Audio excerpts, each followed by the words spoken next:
compartilhar com vocês está em Marcos capítulo 14, versos de 1 a 9. Peço que você abra sua Bíblia comigo. E ao abrir o texto, mantenha sua Bíblia aberta nesta passagem. Eu estou usando a versão ARA, revista atualizada. Eu não sei se nós temos a projeção do texto, mas se não tiver, acompanhe comigo a leitura. Marcos 14. Está escrito assim: dali a 2 dias, era a Páscoa e a festa dos pães asmos. E os principais sacerdotes e os escribas procuravam como prenderiam Jesus à traição e o matariam. Pois diziam: não durante a festa, para que não haja tumulto entre o povo. Estando ele, Jesus, em Betânia, reclinado à mesa, em casa de Simão o leproso, veio uma mulher trazendo um vaso de alabastro com preciosíssimo perfume de nardo puro. E quebrando o alabastro, derramou o bálsamo sobre a cabeça de Jesus. Indignaram-se alguns entre si e diziam: para que esse desperdício de bálsamo?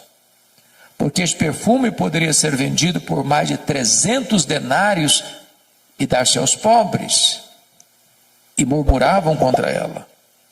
Mas Jesus disse: deixai-a, por que a molestais? Ela praticou boa ação para comigo. Porque os pobres sempre os tendes convosco, e quando quiserdes, podeis fazer-lhes bem, mas a mim nem sempre me tendes. Ela fez o que pôde, antecipou-se a ungir-me para a sepultura. Em verdade vos digo, onde for pregado em todo o mundo o evangelho, será também contado o que ela fez, para a memória sua. Amém. Bom, o contexto desta passagem está meridianamente claro. Trata-se de 2 dias antes da Páscoa. A Páscoa era a maior festa dos judeus. Relembrava a libertação histórica dos escravos do Egito para a liberdade do povo de Deus. A Páscoa era a alegria dos judeus e ao mesmo tempo o terror dos romanos. Os romanos tinham medo de motim e de rebelião. E nesta época da Páscoa, a população de Jerusalém quintuplicava. E a preocupação era tamanha que o governador romano transferia todo o seu aparato militar de Cesareia Marítima, onde estava a sede do seu governo, para Jerusalém. Até mesmo o tetrarca da Galileia, Herodes Antipas, mudava o seu gabinete para Jerusalém durante essa festa.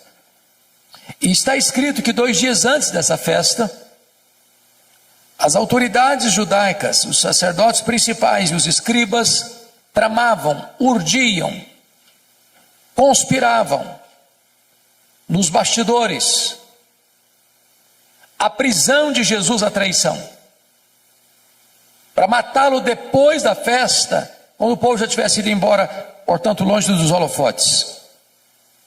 Mas é muito curioso que Mateus 26, texto paralelo deste, nos informa que 2 dias antes da Páscoa, foi Jesus quem disse para os seus discípulos que ele haveria de ser entregue nas mãos das autoridades judaicas. E aí você conclui que quando os homens tramam, urdem, conspiram, maquinam, pensando que eles estão no controle, eles estão apenas cumprindo uma agenda já estabelecida pelo próprio Deus. Quem tem as rédeas da história e controla o mundo, a história, a igreja e a sua e a minha vida, é o Senhor Deus, o Todo-Poderoso. Vale destacar que enquanto aqui em Jerusalém se trama a prisão e a morte de Jesus, ali bem perto, em Betânia, 10 quilômetros, uma família prepara uma festa para Jesus. E Jesus ainda hoje desperta sentimentos tão diversos. Ele é amado por uns, odiado por outros, adorado por uns, rechaçado por outros.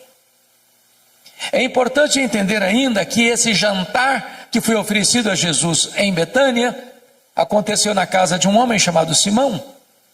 E a Bíblia não dá o sobrenome dele, não dá nenhuma característica dele, a não ser levantar um adjetivo, um epíteto: Simão, o leproso. É óbvio que esse homem não era mais leproso, porque se o fosse, sequer poderia ficar em casa, muito menos oferecer um jantar e convidar pessoas para sua casa. Mas se esse homem não era mais leproso, e certamente não o era mesmo, por que Marcos registra que o jantar ocorreu na casa de Simão, o leproso, e não na casa de Simão, o ex-leproso? Para advertir-nos de um grande perigo: o perigo de rotular pessoas, o perigo de carimbar gente, porque rótulos ficam, mesmo quando eles não são mais necessários. O doente está curado, o cativo está liberto, o perdido está salvo, mas o rótulo ficou. Então não carimbe gente, porque Deus pode mudar a história delas. Também é digno de nota que quem se destaca nesse jantar é uma mulher. E nos evangelhos chamados sinóticos, Mateus, Marcos e Lucas, que relatam esse episódio, embora Lucas passa de raspão, essa mulher é incógnita, essa mulher não tem nome, ela é anônima. Porém, em João 12, texto paralelo deste, essa mulher tem nome, essa mulher é Maria, irmã de Marta e de Lázaro. E ela tem uma biografia belíssima, porque ela só aparece 3 vezes na Bíblia. E nas 3 vezes que Maria aparece nos registros bíblicos, ela está no topo do mundo, aos pés de Jesus. Porque não há lugar mais alto no mundo do que aos pés de Jesus. E a primeira vez que ela aparece, lá em Lucas 10, ela está aos pés de Jesus para aprender. E a maior e melhor academia do mundo é assentarmos-nos aos pés de Jesus. Porque Ele não é um alfaiate do efêmero, Ele é o escultor do eterno, Ele é o mestre dos mestres, Ele é o Senhor dos senhores. A segunda vez que Maria aparece na Bíblia, está lá em João 11, e ela mais uma vez está aos pés de Jesus, agora para chorar, ensinando-nos que aos pés de Jesus é onde encontramos a mais rica fonte de consolo para o nosso coração machucado e ferido. Mas finalmente, aqui no texto, mais uma vez ela está aos pés de Jesus, agora para agradecer. E agradecer o maior milagre público de Jesus, a ressurreição de Lázaro, irmão de Maria. Então diz a Bíblia que Jesus está à mesa com seus discípulos, Lázaro recém-ressuscitado também está à mesa, Marta, como de costume, está servindo, ela está sempre em movimento, sempre trabalhando, e não há demérito nenhum nisso. E agora diz o texto que Maria pega um vaso de alabastro, alabastro é uma pedra ornamental de cor rosa, e diz o texto bíblico lá em Mateus 26, que esse vaso está cheio de um perfume preciosíssimo, grau superlativo, feito de uma essência chamada nardo. E Marcos tem o cuidado de informar que a essência não é híbrida, é nardo puro. E João nos informa que esse vaso contém 1 libra de perfume. O que é 1 libra? 1 litro tem 2,2 libras.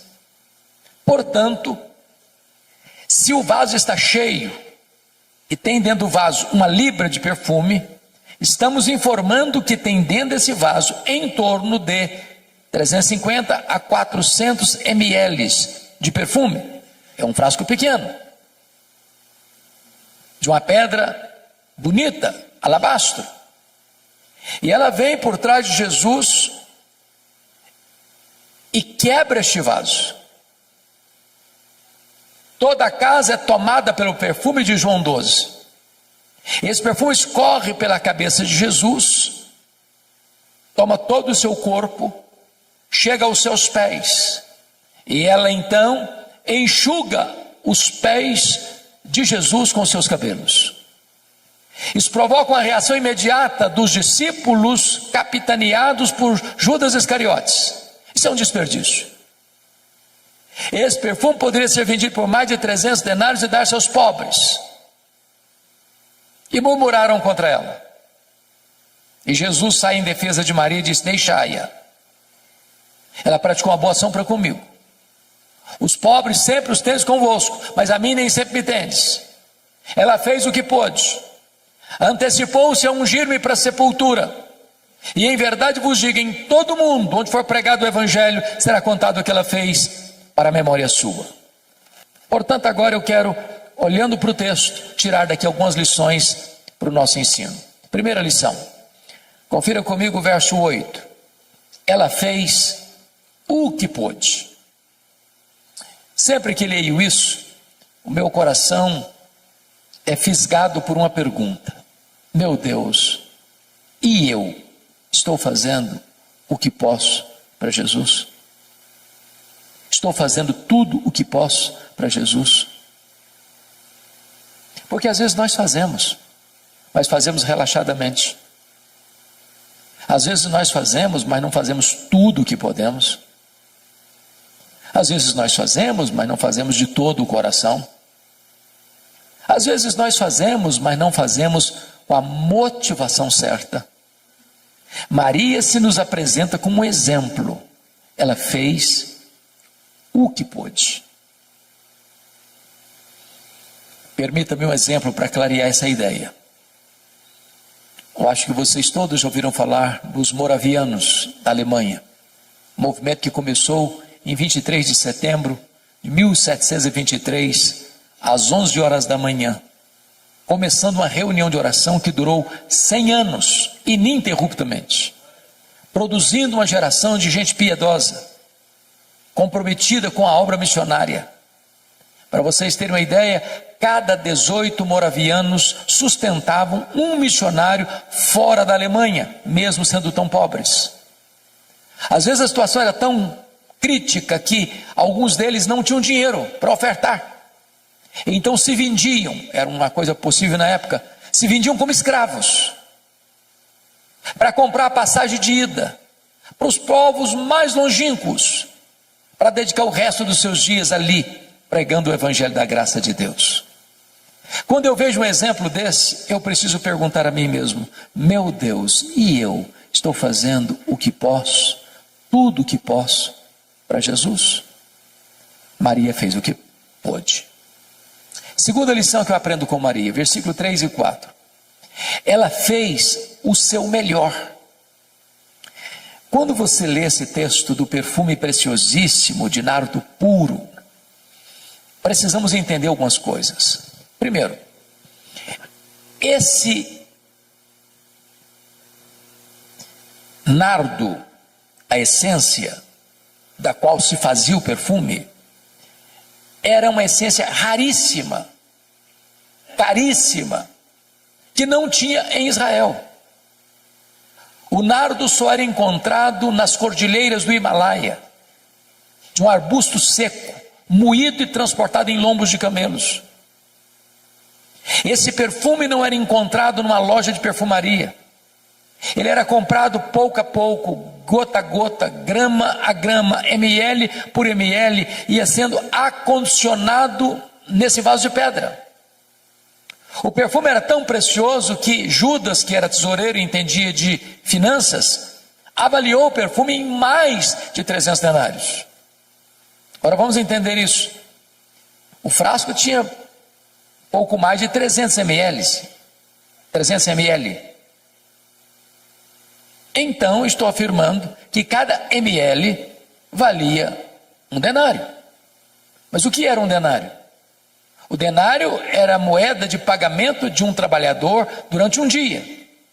Agora pense comigo o que uma pessoa trabalha um dia inteiro e ao final do dia ir comprar uma gota, 1 ml de perfume. Agora pense comigo, Quando você tem um bom perfume, eu sei que vocês têm e gostam, e eu também, como é que nós usamos? Porque um bom perfume é caro. Usamos cuidadosamente, só um pouquinho, em ocasiões especiais. E falamos para nós mesmos, esse perfume tem que durar pelo menos um ano. Agora notem que ela não abre o frasco, ela não abre o vaso, ela quebra o vaso. Por que ela quebra o vaso? Porque ela está dizendo, eu não quero que sobre nem uma gota. O melhor que eu tenho, eu quero dedicar ao Senhor Jesus. Eu pergunto a você, você tem dado o seu melhor para Jesus? Às vezes, meus irmãos e irmãs, eu fico imaginando que aqueles que não têm o conhecimento que você e eu temos da graça de Deus, às vezes são mais zelosos em servir aos seus ídolos do que nós o somos em servir ao Rei da Glória. Eu estava pregando há alguns anos em Portugal e estava viajando para Coimbra. De repente eu vi caravanas e mais caravanas andando pelo asfalto. Eu fiquei curioso com aquilo e perguntei onde essas pessoas estão indo. Me informaram, elas estão indo a Fátima pagar promessas. E eu perguntei, mas a que distância elas estão andando a pé? Me responderam, a mais de 300 quilômetros. Às vezes nós moramos no bairro da igreja. Qualquer motivo, hoje eu não vou. Está chovendo, está muito quente. Tem uma outra coisa que me chama mais atenção. Maria fez o seu melhor. E o Senhor espera que você e eu façamos também o nosso melhor. Terceira lição. Maria fez sacrificialmente. Eu confesso a vocês que esse texto não pode ser plenamente entendido dentro da cultura ocidental. Porque nem você nem eu jamais vimos e talvez jamais veremos uma pessoa trabalhar um ano inteiro para comprar um frasco de perfume. 300 denários era o salário de um trabalhador durante um ano inteiro. Nós nunca vimos isso. Ninguém faz isso. Mas na cultura judaica, quando a menina fazia a transição de menina para moça, o que é tão rápido, ela começava a comprar gota a gota, grama a grama, ml a ml, esse perfume, acondicionando-o nesse frasco de alabastro para o dia mais sonhado e desejado da sua vida, o dia do seu casamento, o dia das suas núpcias. Quando ela quebra aquele vaso e derrama todo aquele perfume sobre a cabeça de Jesus, ela está dizendo, eu vou fazer uma oferta, não apenas do que eu tenho de melhor, mas uma oferta sacrificial. Porque às vezes nós entregamos o que não nos faz falta, o que é sobra, o que não nos custa nada.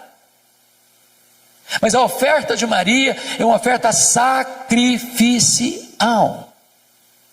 Maria está me ensinando aqui o que significa generosidade. E li um livro recentemente sobre generosidade que me marcou muito, exatamente por causa da ilustração que o autor conta na introdução do livro, perguntando assim, você quer aprender a ser uma pessoa generosa? Porque generosidade, irmãos, é um aprendizado. A Bíblia diz que a alma generosa prosperará. A Bíblia diz que se você retém mais do que é justo, isso vai ser pura perda para você. A Bíblia diz que quando você dá ao pobre, você empresta a Deus.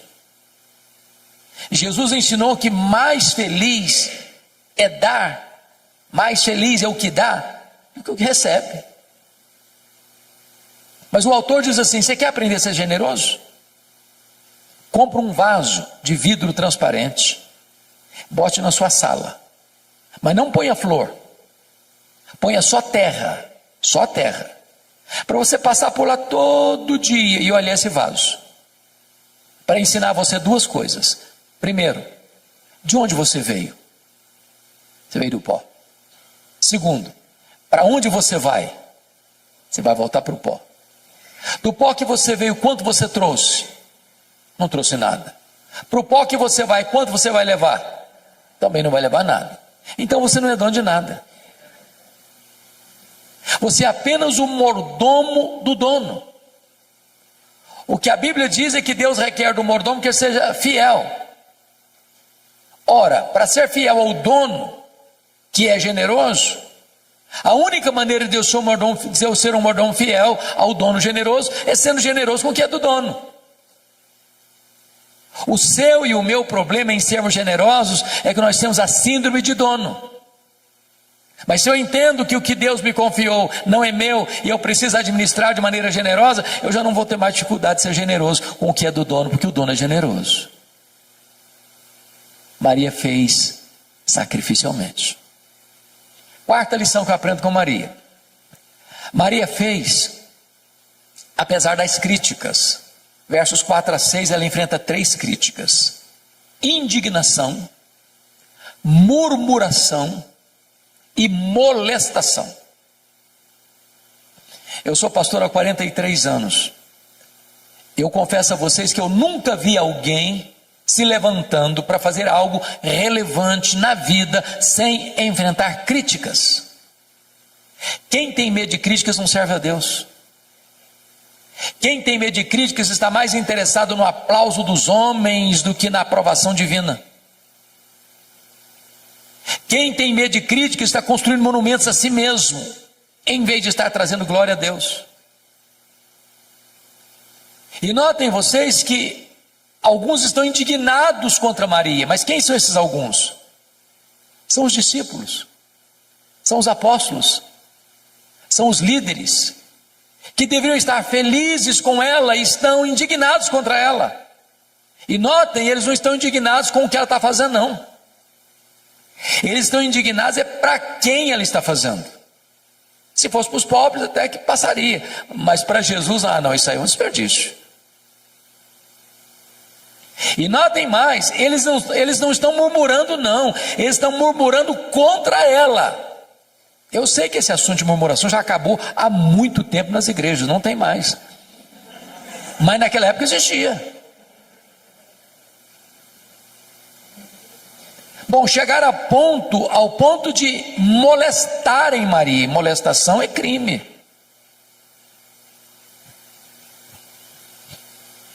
O que é curioso é que quem, conforme João 12, lidera o discurso de desperdício foi Judas Iscariotes. E João 12 diz que Judas Iscariotes, nesse discurso populista, não estava interessado em ajudar pobre, era coisa nenhuma. Ele queria pegar essa grana para ele. Ele era ladrão. E é nessa conjuntura aqui que a Bíblia tira a máscara de Judas e o chama de ladrão. E quando você lê os evangelhos, é dessa cena aqui que ele sai nas caladas da noite para ir lá em Jerusalém e vender Jesus por 30 moedas de prata. Meus irmãos, a atitude generosa de Maria está confrontando a avareza de Judas. E aqui eu aprendo uma lição que eu gostaria de repartir com você. Você está fazendo a obra de Deus?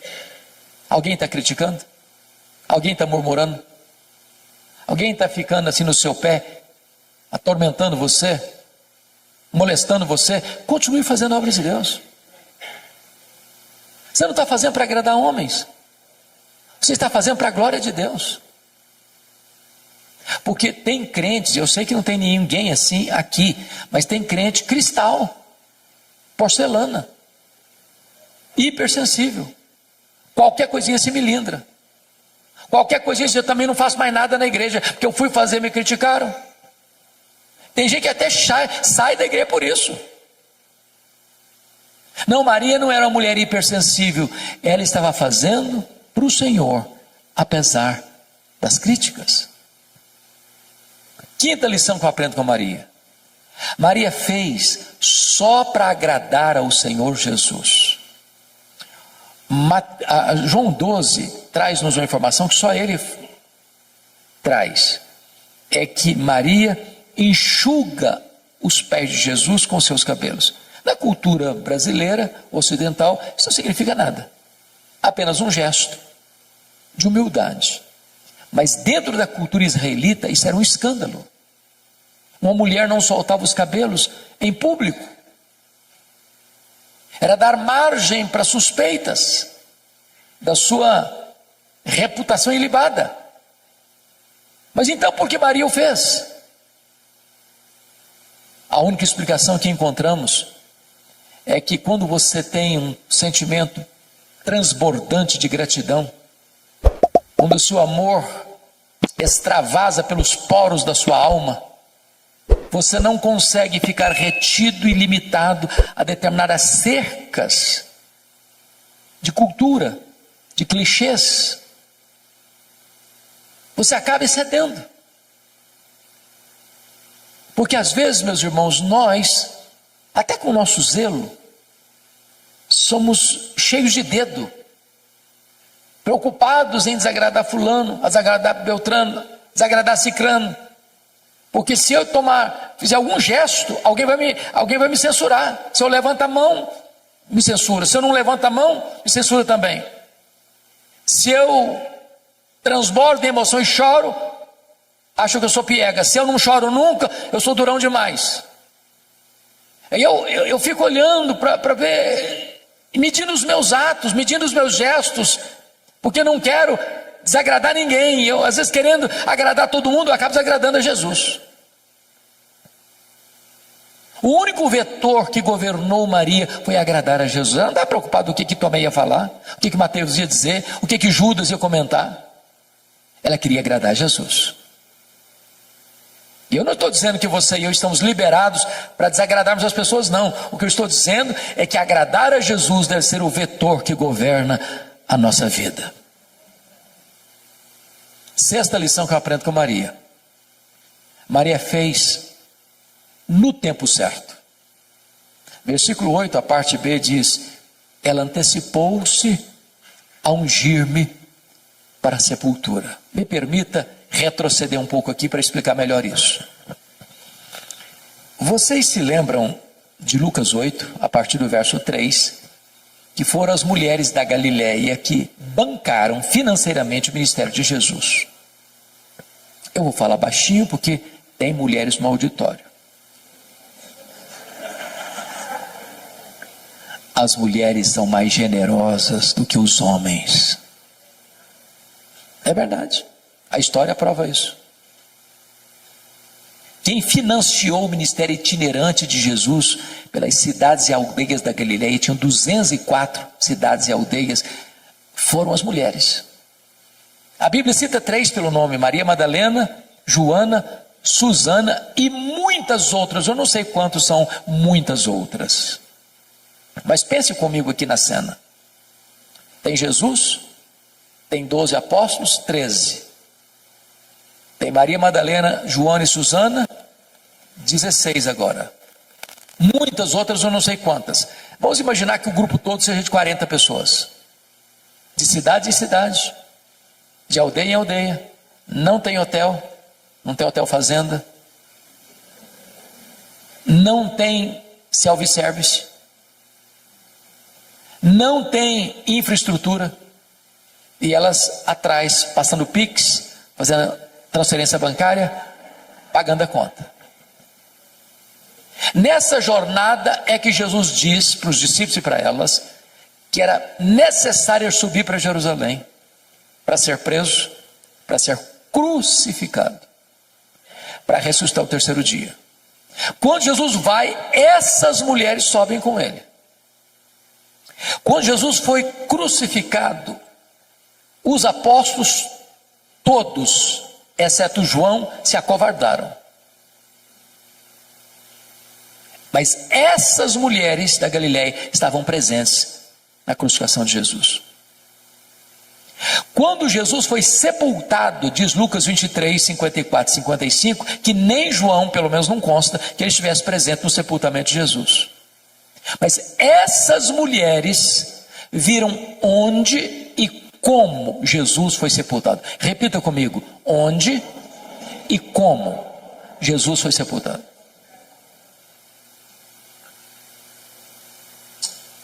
Agora vamos entender um pouco melhor. Que horas Jesus morreu na cruz na sexta-feira?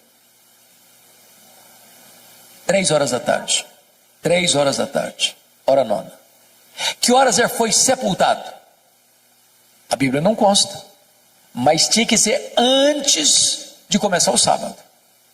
Então encerrava sexta-feira, 6 da tarde, começava o sábado. Parava tudo.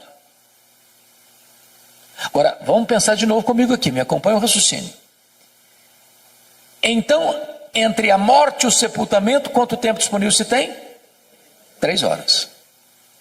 Bom, morreu, ninguém tem autoridade de tirar o corpo da cruz. Só o governador pode autorizar. Ele foi crucificado fora dos portões. O governador está lá dentro dos portões, na fortaleza de Antônia. Também não adianta ter qualquer um lá que não vai nem receber, tem que ter alguém com trânsito. Então escolhem José de Arimateia. Ele chega lá no governador e diz: ó, governador, eu queria pedir permissão para sepultar o Jesus Nazareno, porque eu tenho uma sepultura nova que nunca foi usada, e eu vou emprestar para sepultar o Jesus Nazareno. O governador deve estar falando assim: não deu prazo para morrer não. E demora muito. Tem gente que fica um dia inteiro aí. Não, mas morreu. Não morreu. Mas morreu sim, senhor. Não, eu só acredito se o centurião vier aqui me falar que morreu. Não tinha telefone celular, tive que ir lá chamar o centurião, trazer o centurião aqui.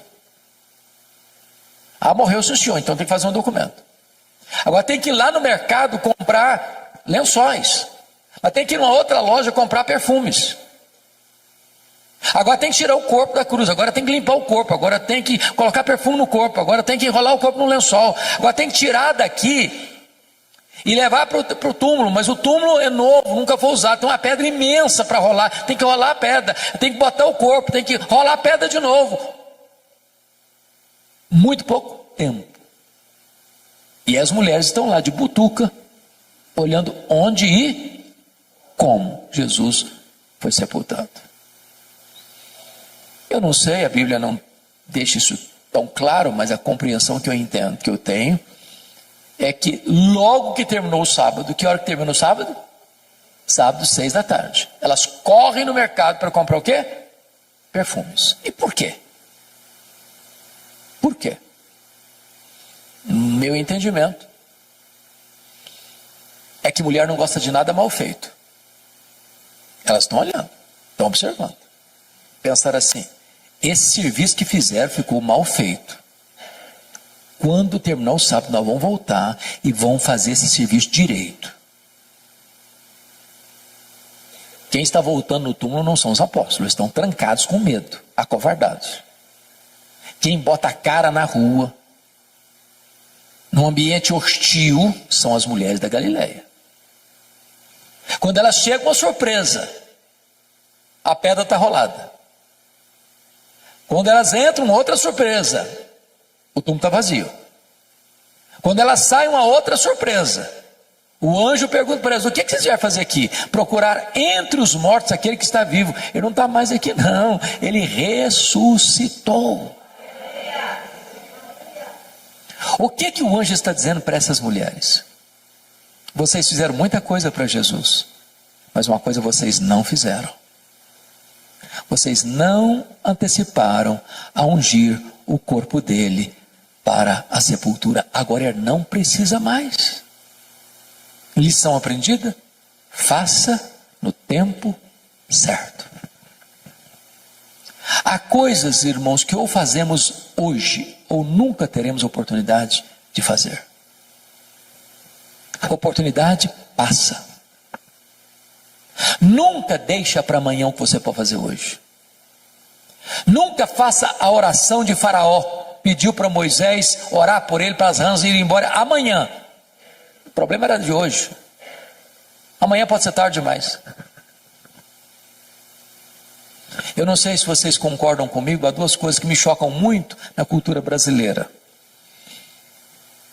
A primeira delas são os nossos funerais. Irmãos, eu nunca vi ninguém receber tanto elogio quanto o defunto. Já viu?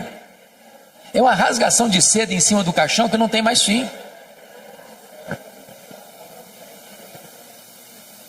A pergunta é se aquela pessoa em vida escutou alguns daqueles elogios. Porque um defunto não fica feliz por você elogiá-lo. E ele nem se levanta do caixão para lhe dar um abraço. E se levantar, você corre também. Então não espere a pessoa morrer para elogiar. Que tem crente assim, muito espiritual, que diz, não, mas esse negócio de elogiar é um perigo, a pessoa vai ficar vaidosa. O que a Bíblia proíbe é hipocrisia.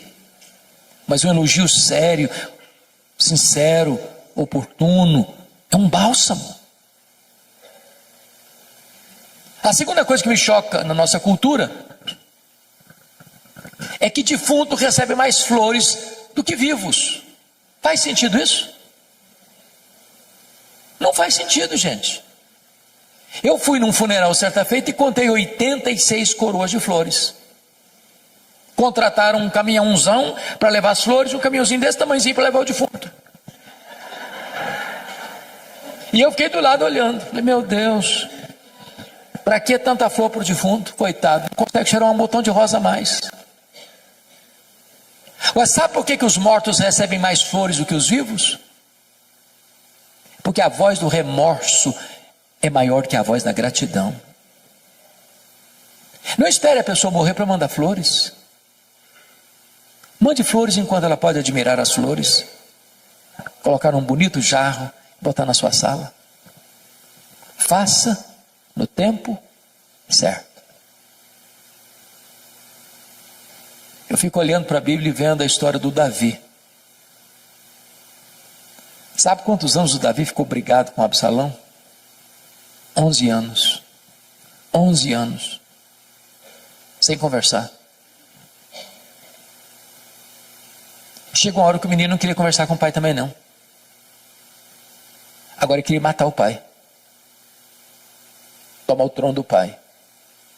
E quando Absalão morreu, Davi desabrocha em choro. Meu filho Absalão, Absalão meu filho Absalão. Demonstrando seu amor por ele, mas agora não adianta mais. O menino está no caixão.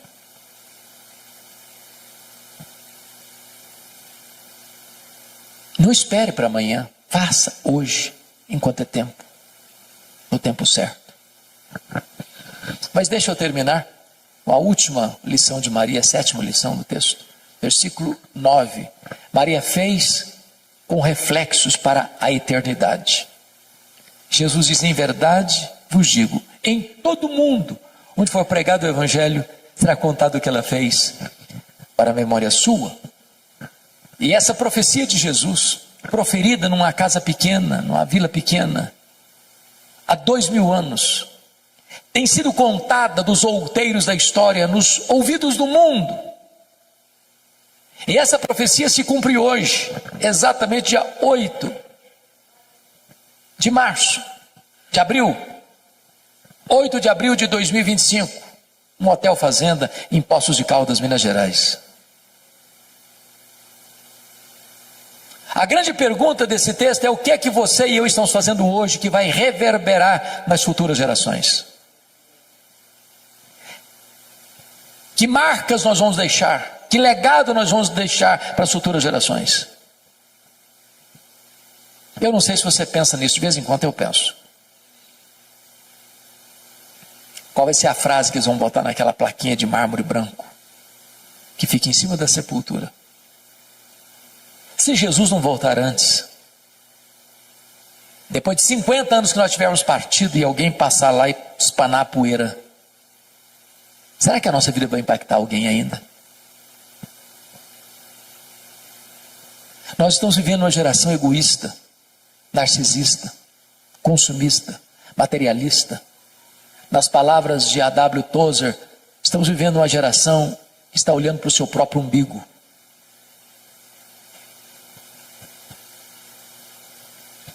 E eu queria então concluir a minha fala trazendo dois exemplos. Um da Bíblia e outro da história da missiologia. O exemplo da Bíblia tem a ver com o rei Ezequias. O rei Ezequias teve um pai terrível. O pai dele era Acabe, Acás, um homem terrível, idólatra, feiticeiro. Mas Ezequias, embora não tenha tido berço, foi um homem piedoso. Começou a reinar com 25 anos, reinou 29 anos, morreu com 54 anos. Ele foi tão piedoso que a Bíblia diz que não teve ninguém igual a ele, nem antes nem depois. Foi no governo dele aqui em Jerusalém que as 10 tribos do norte foram tomadas pelo Império Assírio. Quando ele tinha 39 anos, ele enfrenta 2 terríveis problemas. Primeiro, um cerco militar do mesmo exército que tinha tomado Samaria, agora cerca Jerusalém e dá uma ordem para ele: se renda, porque Deus nenhum poderá livrar você da minha mão. Se não bastasse isso, diz a Bíblia que ele sofreu uma enfermidade física, uma úlcera, que médico nenhum conseguiu resolver. E Deus manda o profeta Isaías na casa dele com uma palavra expressa: põe em ordem a tua casa, porque morrerás e não viverás. E o rei voltou-se para a parede e orou fervorosamente, chorou abundantemente. Deus respondeu a oração dele rapidamente e mandou de volta o profeta Isaías na casa dele. Diz: olha, eu ouvi a tua oração, eu ouvi as tuas lágrimas, e eu te curarei da tua enfermidade, e eu livrarei Jerusalém do poder da Síria. Deus escalou um único anjo que matou 185 mil soldados assírios ao redor de Jerusalém. Deus estendeu os dias de Ezequias, deu-lhe mais 15 anos. E agora, a notícia do milagre foi tamanha, e reverberou para fora das fronteiras de Israel, e chegou lá longínquamente na Babilônia. O império estava se formando. E o rei da Babilônia mandou uma comitiva diplomática visitar e presentear Ezequias pelos milagres recebidos. E diz a Bíblia que quando esses embaixadores chegaram, ele abriu o seu palácio, abriu a sua casa e mostrou seus tesouros, suas riquezas, seu ouro, sua prata, seus olhos finos, toda a magnificência do seu reino, toda a grandeza do seu reino, e não deu uma palavra sequer de gratidão a Deus. Aquilo foi mal aos olhos do Senhor. E Deus mandou de volta lá no palácio o profeta Isaías, dizendo o seguinte: agora escuta a palavra do Senhor. Essa Babilônia voltará. E quando ela voltar, ela vai saquear tudo que se ajuntou até então. Dos filhos que tu gerares serão levados cativos, serão prisioneiros, escravos, serão feitos eunucos, em outras palavras, serão castrados, não poderão gerar. Diante de tamanha tragédia, sabe qual foi a resposta do rei para o profeta? Boa é a palavra que disseste. Não, você não entendeu o que eu falei. Estou falando que a Babilônia vai saquear tudo, que os filhos vão ser escravos, que vão ser castrados. Você vem me dizer que boa essa palavra, você está ficando louco. Aí ele pensou, aí ele não falou não. Boa é essa palavra, porque pelo menos eu terei paz nos meus dias. Sabe o que ele está dizendo? Quando isso acontecer, já terei batido as botas. Quando isso acontecer, eu não vou estar mais aqui para contar a história. Sabe o que ele está dizendo? Depois que eu morrer, desculpem da expressão, que se danem as futuras gerações, eu não estou nem aí. É lamentável. É lamentável. Meus irmãos, se vocês olharem para a história, é possível que uma igreja se perca em 3 gerações. A geração que saiu do Egito morreu no deserto. A geração que nasceu no deserto entrou na terra prometida. A geração que nasceu na terra prometida não conhecia Deus mais. Você olha para a Europa hoje, você visita a Europa hoje, as igrejas estão vazias. Em algumas cabecinhas brancas. Mas as crianças e os jovens não estão mais. Nós estamos numa corrida de revezamento. Se nós não passarmos o bastão da fé, o bastão do evangelho para os nossos filhos, para os nossos netos, as futuras gerações podem estar completamente apáticas ao evangelho. A minha oração e a sua deve ser essa também: clamar aos céus para que os nossos filhos, os nossos netos sejam mais crentes do que nós, mais cheios do Espírito Santo do que nós, e que a igreja que eles terão amanhã seja uma igreja mais forte, mais viva do que a que temos hoje. O segundo exemplo, para encerrar, da missiologia, é um missionário que foi usado poderosamente por Deus na África. Esse missionário é David Livingstone, e ele se dedicou a servir a Deus na África. Ele trabalhou na África, ele foi atacado por um leão na África, e ele continuou na África, ele adoeceu na África e morreu na África. Quando ele morreu, os ingleses foram para lá, para pegar o corpo dele e levar o corpo dele para a Inglaterra e sepultá-lo na Inglaterra. Os africanos disseram assim: vocês podem até levar o corpo dele, mas o coração dele vocês não vão levar. Ele amou a África e o coração dele vai ser sepultado na África. O que fizeram? Abriram o peito dele, arrancaram o coração dele e sepultaram o coração dele na África. Quando você vai a Malawi, lá tem uma catedral de chão batido e uma placa de bronze na parede, para a glória de Deus e em memória de David Livingstone. Levaram o corpo dele para Londres, sepultaram na abadia de Westminster, onde estão sepultados os reis e os nobres da Inglaterra, e lá tem uma plaquinha de bronze, para a glória de Deus e em memória de David Livingstone.